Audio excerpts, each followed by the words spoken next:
Thailand और Cambodia के बीच लगातार तनाव बढ़ता जा रहा है। जहां कंबोडिया की ओर से सैनिकों ने थाईलैंड पर हमला किया तो वहीं थाईलैंड की ओर से भी जवाबी कार्रवाई की गई है।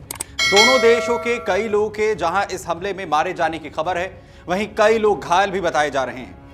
थाईलैंड ने कंबोडिया पर जहां रॉकेट लॉन्चर से हमले का आरोप लगाया तो वहीं कंबोडिया का आरोप है कि थाईलैंड ने फाइटर जेट F-16 का इस्तेमाल किया है। वहीं दोनों देश अपने ऊपर लगे आरोपों को भी नकारते हुए नजर आ रहे हैं, लेकिन सवाल है कि आखिर ये दोनों देश लड़ क्यों रहे हैं। दरअसल थाईलैंड और कंबोडिया के बीच चल रहा विवाद कोई नया नहीं है।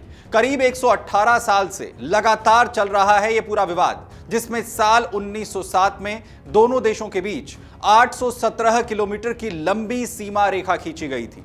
कंबोडिया उस वक्त फ्रांस के अधीन था, लेकिन इस सीमा रेखा को कंबोडिया ने स्वीकार किया, लेकिन थाईलैंड ने इसका विरोध किया, जिसका मुख्य कारण था प्रिय विहार मंदिर, जो भगवान शिव को समर्पित है, जो सीमा रेखा की वजह से कंबोडिया के हिस्से में आया है।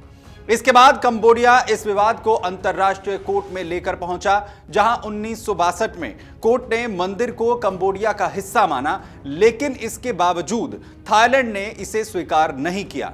इसके बाद कई बार दोनों देशों के बीच प्रिय विहार शिव मंदिर को लेकर देश आमने सामने आ चुके हैं, लेकिन दोनों देश बातचीत के जरिए भी कई बार मसले को सुलझाने की कोशिश कर चुके हैं। लेकिन इस बार के जो हालात हैं वो बहुत ही ज्यादा खराब होते हुए दिख रहे हैं। लेकिन आपको सबसे पहले समझाते हैं कि जिस शिव मंदिर के लिए दोनों देश झगड़ रहे हैं, आखिर वो कितना खास है।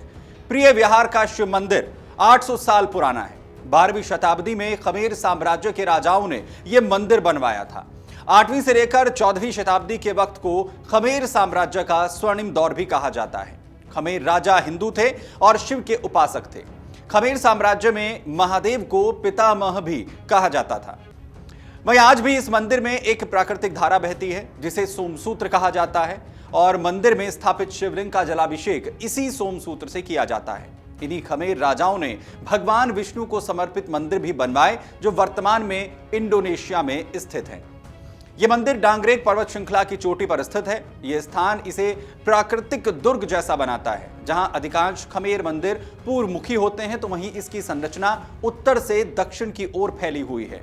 इसके 5 गेट हैं और इसकी दीवारों पर शिवलिंग, नंदी और वैष्णव प्रतीक उकेरे गए हैं। वहीं 2008 में यूनेस्को ने इसे विश्व धरोहर भी घोषित किया है। लेकिन सवाल यह है कि थाईलैंड तो एक बौद्ध धर्म बहुल्य देश है, फिर वो क्यों शिव मंदिर को लेकर इस युद्ध को लड़ रहा है। थाईलैंड एक बौद्ध देश जरूर है, लेकिन वहां के लोग शिव और हिंदू देवी देवताओं को आज भी पूजते हैं। खासकर ब्राह्मण परंपरा और साथ ही राज परिवार में भगवान शिव को पूजा जाता है। इसीलिए जो थाई लोग हैं ये कह रहे हैं कि प्रिय विहार मंदिर हमारा है। इसके अलावा थाईलैंड में शिव, भगवान विष्णु, ब्रह्मा और गणेश जी को देवता के रूप में पूजा जाता है और ये बौद्ध संस्कृति के भीतर समाहित हैं। मंदिरों में शिवलिंग और नंदी की मूर्तियां भी मिलती हैं, विशेषकर प्राचीन खमेर शैली के मंदिरों में। वहीं थाई राज परिवार के राज तिलक में तो राष्ट्रीय उत्सवों में भी ब्राह्मण पुजारी, वहीं इसके अलावा वेद मंत्र और शिव अर्चना की परंपराएं आज भी जीवित हैं। वहीं थाई राजा को धम्म राजा और कभी कभी देव राजा भी कहा जाता है और यह शैव परंपरा से ही आया हुआ विचार है। वहीं दूसरी तरफ कंबोडिया का अगर जिक्र कर ले तो प्रिय विहार मंदिर को लेकर वो क्यों अपना दावा कर रहा है, वो क्यों युद्ध लड़ रहा है। वैसे तो कंबोडिया में आज धार्मिक रूप से शिव भक्त देश वो नहीं है, लेकिन इन मंदिरों को अपनी ऐतिहासिक और सांस्कृतिक विरासत कंबोडिया मानता है।